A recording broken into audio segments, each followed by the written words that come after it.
What's up, comic fans? It is time for the new comic book day haul, where I share the comics that I purchased this week, plus any other purchases I made during the week in comic shops, in stores. So we're gonna get into it right after this.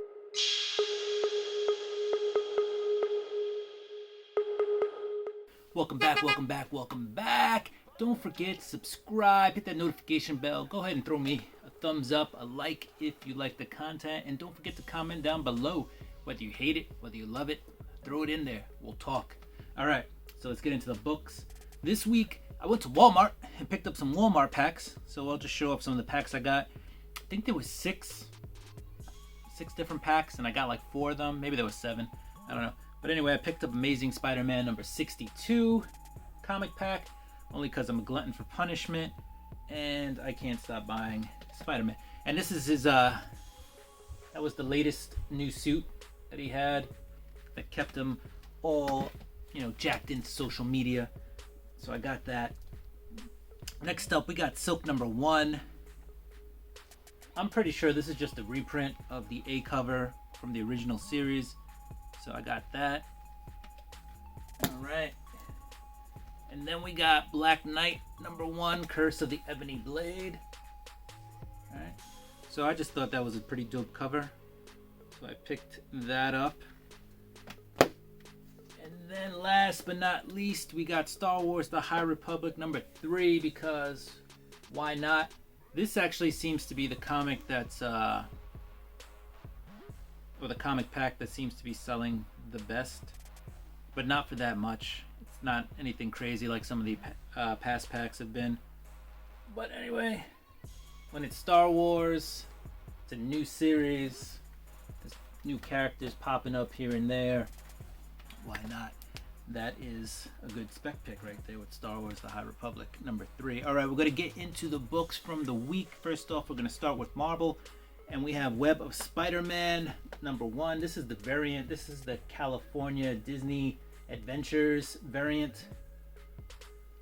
Yeah, it's a new ride that they're going to have over there at Disneyland.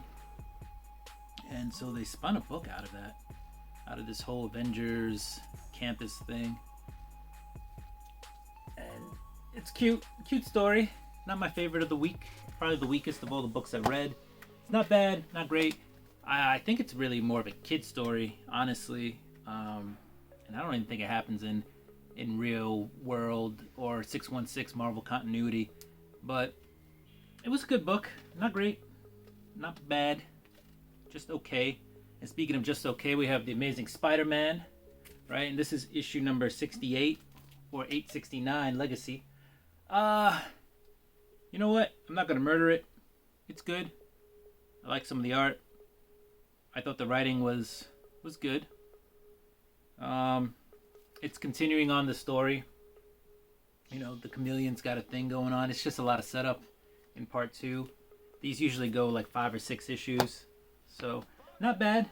Not bad at all. If you're a Spider-Man fan and you've been on the series like I have for all 68 issues, then you're just going to keep the ball rolling and keep going, because you are a glutton for punishment and waiting for the payoff. And I think we already got the payoff in this book, so waiting for another payoff. We're waiting for something good to happen. Not a bad book. It's solid. Spider-Man typically was Marvel's best title.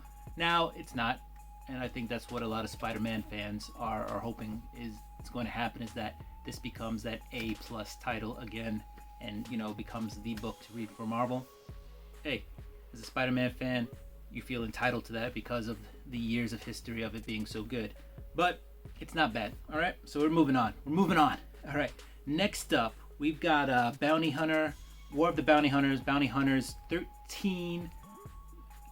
Good book. You've got Chewie, you got C-3PO, Valance and Dengar. They're a good team in this, very good comedic team. I think this is a pretty good book. I like it. I've read a couple of issues of Bounty Hunters, and so far so good. They're teaming up, Valance and Dengar, to find Han Solo, because Han Solo saved Valance's life back in the day. They bump into Chewbacca and C-3PO, and Chewbacca starts busting butts in this one until he realizes that they're kind of on the same team. They're all looking to save Hans. It's a good book, good read. It's a good entry into the Bounty Hunters series. That's not part of the main line. That's a tie-in. There are a ton of tie-ins in this series, guys. So don't feel obligated to get every one, because that is a lot of books to buy. All right, next up, we're switching to DC. We've got the Joker number 4, and the story of Jim Gordon and the Joker continues on. You got Bane's daughter in there. You see some appearances from Talon in here.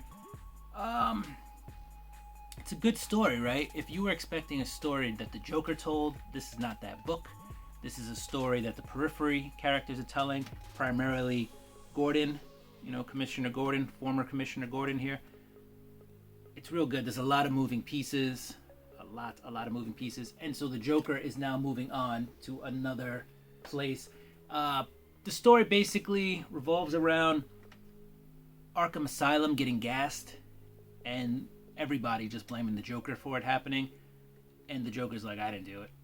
And so now part of the story is trying to actually figure out who else, you know, who framed the Joker, who else did the gassing. So yeah, it's still just a lot of setup, I feel like, in this book. And this felt like the ending of the first arc with the way it ended in this one. So maybe it was just the ending of the first arc, 4 issues. Not a huge payoff. We still don't know what happened. And I think we know that Gordon, as of now, is not capable, because part of this book is Jim, going to kill the Joker. And he hasn't, and I don't think he has it in him to do it. So far, that's what we've seen. But I think we knew that from the beginning. So I think we're still waiting for a little bit more with this Joker story. All right, next up, Batman Detective Comics 1037. We got 1037 here. There's also had 2 backup stories.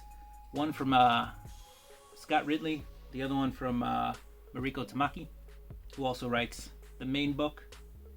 They switched artists on this one. It's been Dan Mora doing it for the most part. They got Bogdanovich to do this one. And you know what? He did a really good job. Dan Mora still did the cover. So it's good. It's a really good read. You got Mr. Worth. You got Batman here. You got Bruce Wayne getting into a little altercation with Mr. Worth, or a big altercation. I'll leave it up to you to read the book. I think Detective has really stepped up its game. It is definitely worth being one of the top Batman books to pick up these days. So it was a good read. I'm enjoying Mariko Tamaki on Batman Detective. And let's just say there's a lot of funny business happening, like Bruce Wayne getting arrested and then the police station being evacuated, and then leaving Mr. Worth to do what he will with Mr. Bruce Wayne. All right, next up we've got Geiger number 3, and Jeff Johns, Gary Frank, Brad Anderson doing the coloring. It's good. It is really good, and we're finding out now Geiger's purpose. There's a really sad part in here. I think in 1 and 2 they set up what Geiger was about.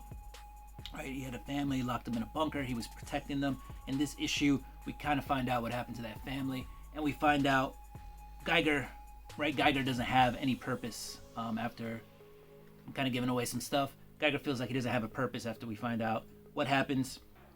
And he's given a purpose in this book. So from starting with the next issue 4 and on, I think it's going to be the telling of Geiger finding this purpose, finding out that he is a hero and doing the heroic thing, right? So, we find out that the sticks, if you haven't figured it out, the sticks in there are kind of rods that keep him from going nuclear. When he removes those rods, he goes nuclear, he gets powers. If he keeps those sticks out for too long, though, he could go boom. So Geiger, I recommend it. I was on the fence with it, and then I read this issue, and I was even on the fence with this issue into about the last third of the book, and then things became became clear. I was going to say obviously clear, but it was just like, yes, I should have seen that coming. So here you go. Geiger, number 3. That's the only indie book I got from Image this week. I'm sure I got some stuff coming in the mail. I didn't really check to see what else I ordered this week. there was probably some like second prints and stuff of stuff I've already read. So nothing too new. But anyway, comic fans, thank you for joining me. Don't forget to subscribe, hit that notification bell, throw some thumbs up, and comment down below so we can talk about this week's books. Let me know if there's anything I missed, alright? So do what you do, I'm gonna do what I do. I'm gonna get ready for next week. Peace!